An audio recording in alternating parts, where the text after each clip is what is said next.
Today's video is brought to you by Audible. Audible is offering my listeners a free audiobook with a 30-day trial membership. Just go to audibletrial.com/GothicRose and browse the unmatched selection of audio programs. Download a title for free and start listening. It's that easy. Just go to audibletrial.com/GothicRose to get started today. Join the Coven.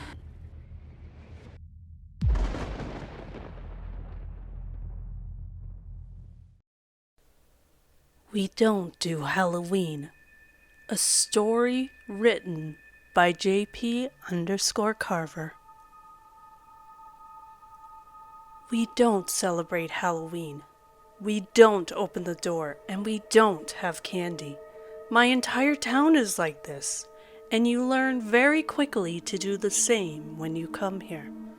I moved here at the tail end of summer, just as all the back-to-school commercials started. I lived in a city all my life, so when a job opened up in a branch of my company near a town I had my eye on, I jumped at the chance to get out of the noise and grime. My daughter wasn't nearly as thrilled at the idea of picking up and moving across the state. Perhaps I should have listened to her complaints a bit more, but I had a reason beyond what I told her. I found a nice two-story home on a street that was perhaps 6 blocks from Main Street, where all the stores were. I could see the church, which sat atop a hill and overlooked the little town from my porch. The more I looked around, the more it felt like a place trapped in a time warp. Even the internet was just about Stone Age. It took a week to move, and a while longer for my daughter and I to settle in. My new office was far smaller than my old place, but I was able to fit in well there, too. It seemed like everything would work out perfectly. Then we came to the beginning of October, and things took a stranger turn. My daughter, Samantha, came down from her room one evening while I flipped through the channels. I happened on an old Goosebumps episode and turned to her as she went to the kitchen. "You got plans for Halloween this year, Sam?" "With who? I'm the new girl, remember? No one wants to do anything with the new person." She came back into the room with a bowl of cereal. "This place is strange, Dad." She pointed toward the window with her spoon. "It's not so bad." She flopped down on the couch next to me. "It'll take time to adjust. You'll be the same popular girl in a few months." She stared at me. "You have a very warped view of what my life was like." I laughed. "Maybe I do, but things will get better." "Sure hope so, but the kids here, it's like they don't know anything about Halloween. I asked about a dance, and they looked at me like I had a second head." "Did you?" "No, Dad, I'm being serious. I haven't even seen a store with decorations up. That's like end of September stuff, isn't it?" I shrugged. I had noticed the same, but figured small-town stores were better than big-box stores in not moving onto holidays 4 months beforehand. "I wouldn't worry about it. It's a New England town. Halloween is like in the blood of the land." "Not here. I was actually shushed today by a girl at the donut shop." "I told you to stop referring to them as bumpkins."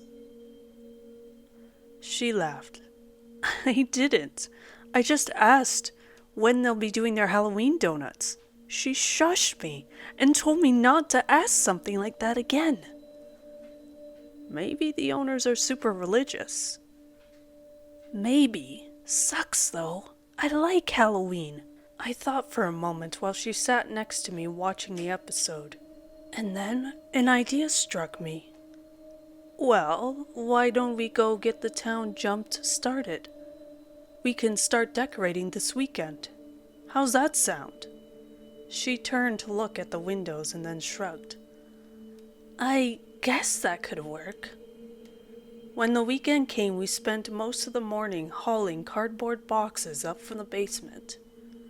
I was just getting the last one out when I rounded the side of the house and saw a local police car parked at the curb. I heard Samantha's voice and hurried out. "What do you mean I have to take it down? What's wrong with it?" "It's obscene. We don't allow that kind of stuff here." "You're insane." "Miss, take it down, or I will have to take you in and write you a ticket." When I came to the front yard, I found a deputy standing a few feet from the ladder that Samantha was on. She had been hanging up a witch in one of the front windows. "Can I help you, officer?" I asked, and placed the box I carried down beside a bush. The deputy looked at me and glanced at Samantha once more before coming over, his hands resting on his belt. "You the homeowner?" "I am, yes. She's my daughter. What's the problem?" I got a call about obscene decorations going up on this property." He looked me over and cocked an eyebrow. "I haven't seen you around before. You just move in?" "A few months ago, yeah," I said, and moved towards Samantha. "Could you tell me what exactly is obscene?" He motioned towards the witch and the few foam pumpkins that we had tumbled out of a bag. Those things aren't allowed here." "Halloween decorations aren't allowed?" His face turned to anger and surprise, as if I had just insulted his mother. "Do that again and I'll haul you both in. Take down that garbage by nightfall, or you will be in big trouble." I stood stunned as he stalked out of the yard and got into his car, slamming the door. His tires screeched as he took off down the little street. I watched him go, and then turned to Samantha, who still stood on the ladder. She stared after the car, a disbelieving look on her face. She came down. "That did just happen, right?" I don't know. Maybe I hit my head in the basement. Then I hit mine too. I told you this place was weird," she said, and I nodded. "Yeah, let me call the station and see if that guy is even a deputy." I left her outside and went into the house and looked for the phone book. I found it and looked for the number. To my surprise, I was told the same thing the deputy had said, only in a bit nicer tone. I went back out and told Samantha that we had to take it all down. We spent the afternoon doing so. I had never run into a place that had such a distaste for Halloween. It wasn't because the town was religious. The church was half empty come Sunday. But something had them all spooked. I decided to play along and tried my best to ignore the approaching holiday. Then the night came where anywhere else the streets would be flooded with trick-or-treaters. Instead, the place was a ghost town. I was putting plates on the table as Samantha was perched on the chair by the window, staring out into the street. "No one has their lights on," she said, and turned to look at me. "Mom would be so annoyed by this." I laughed. "She'd probably drag us both out there. We'd spend most of the night knocking on doors just so she could annoy these people. She'd bring Halloween into this town kicking and screaming," she said, and hopped off the chair. Her face suddenly took on a serious look, and I felt my stomach drop. I had been avoiding the question since she was about to ask. But she wasn't going to let me anymore. Her mother had the same look. "Why'd you move us here, Dad?" I turned from the stove where I had dinner cooking. "Because a position opened up." "So it wasn't to be closer to Mom's grave?" Sam asked and crossed her arms. I shrugged and didn't look up. My wife grew up in the town until she was 18 and went off to college. When a heart attack took her life, her parents insisted that she would be buried in this town. I didn't have the heart to tell them no, but it was hours away from where Sam and I lived. I told you, I wanted to get out of the city, I said, and felt my voice shake. Sam came over and hugged me. I turned to her and hugged her back, holding her as tightly as I could. I miss her too, you know, Sam said and looked up to me. I know.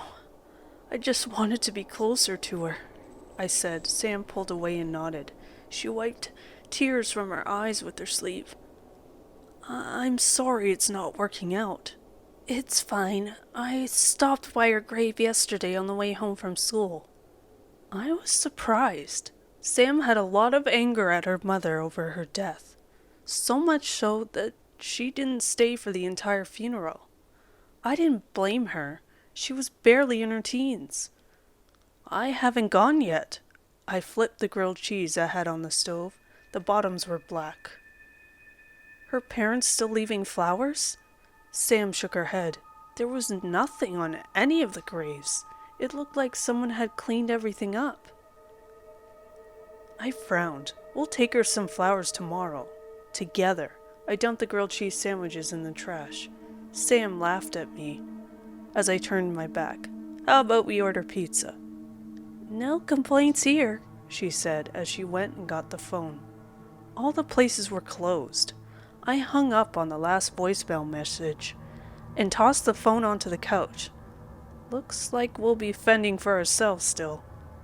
There's a burger place out on Main Street that's open late. We could try there, Sam said as she got the keys from the hook beside the door. I'll drive.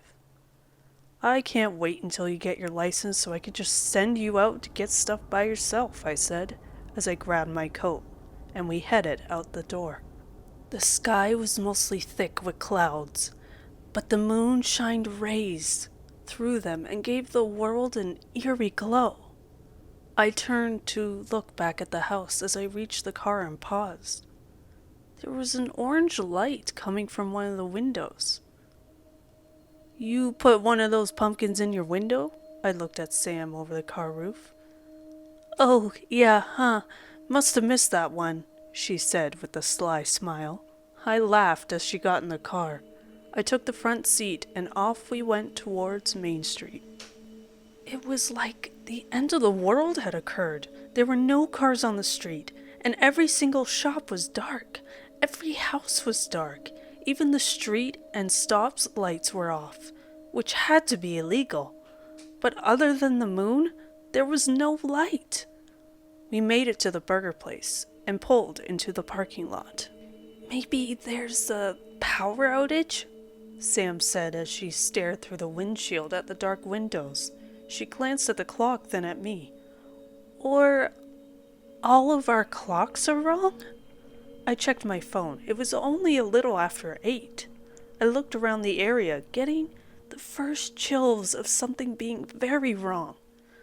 Let's head home, Sam. We could try something out of town. Sam, I said we're going home, I said, and swallowed dryly. Something had always felt off here. But right then, every nerve was tingling and my hair stood on the back of my neck. There was something I was missing, and I wanted to be somewhere other than the car, when I realized what it was. I looked back to Sam, who was staring at me, her expression a mix of confusion and fear. What's wrong? Home, Sam, now. She shifted the car into reverse and backed out onto the main street. It took almost 10 minutes to get home. We pulled into the driveway, and I noticed that the front door was open. Sam saw it too. You locked it, didn't you? I thought for a moment. I was 99% sure I did. I undid my seatbelt and opened the car door.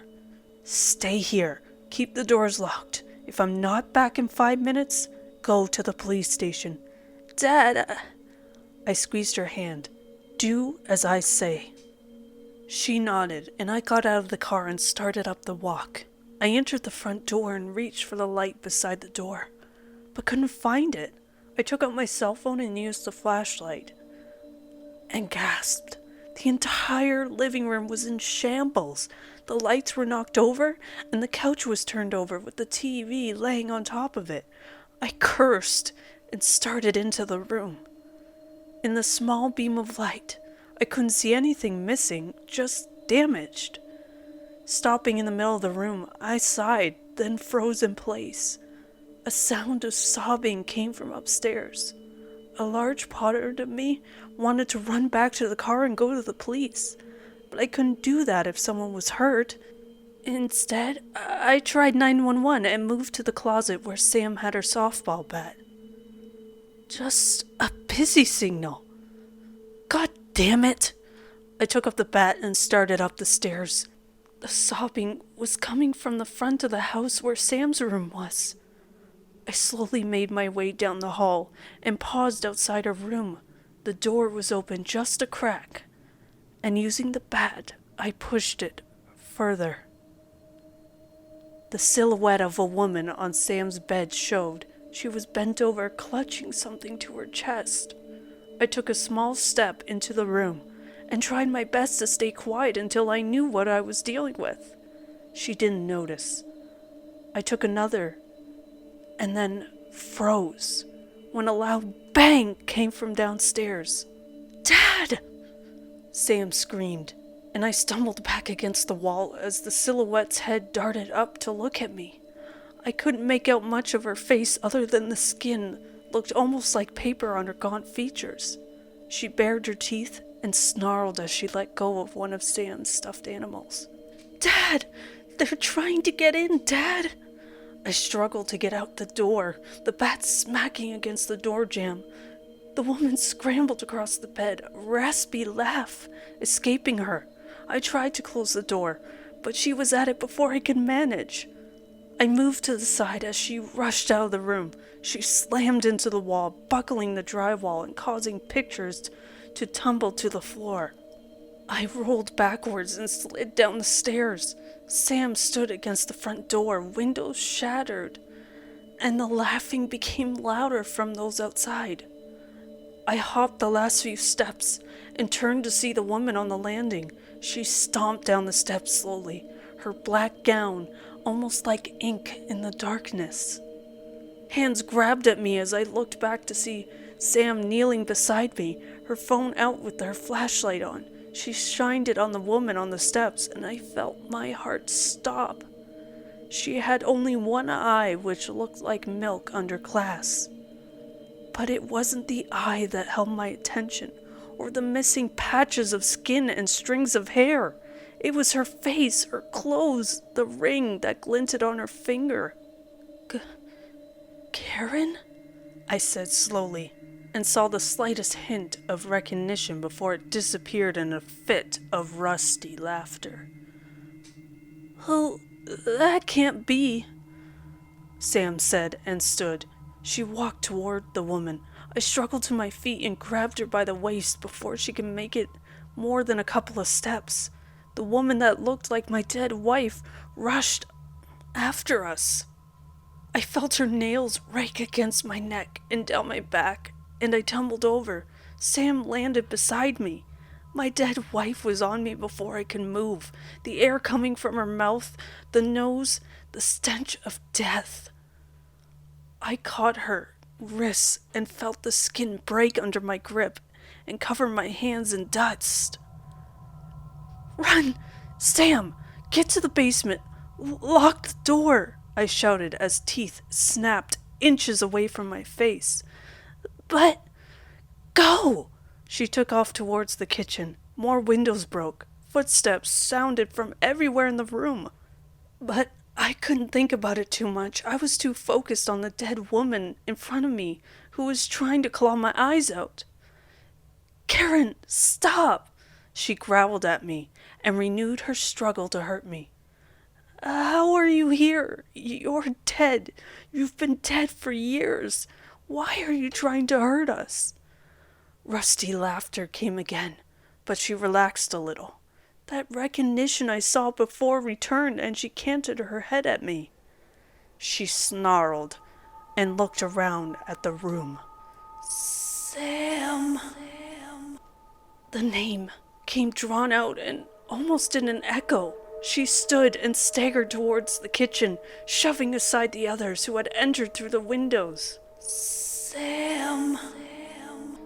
The basement door opened and Sam screamed. I rushed into the kitchen and shoved Karen back into the counter. I got into the basement and slammed the door behind me and held onto the knob. Karen screamed from the other side. Her hands thumped on the door. The light was on, and I turned to see Sam at the foot of the stairs.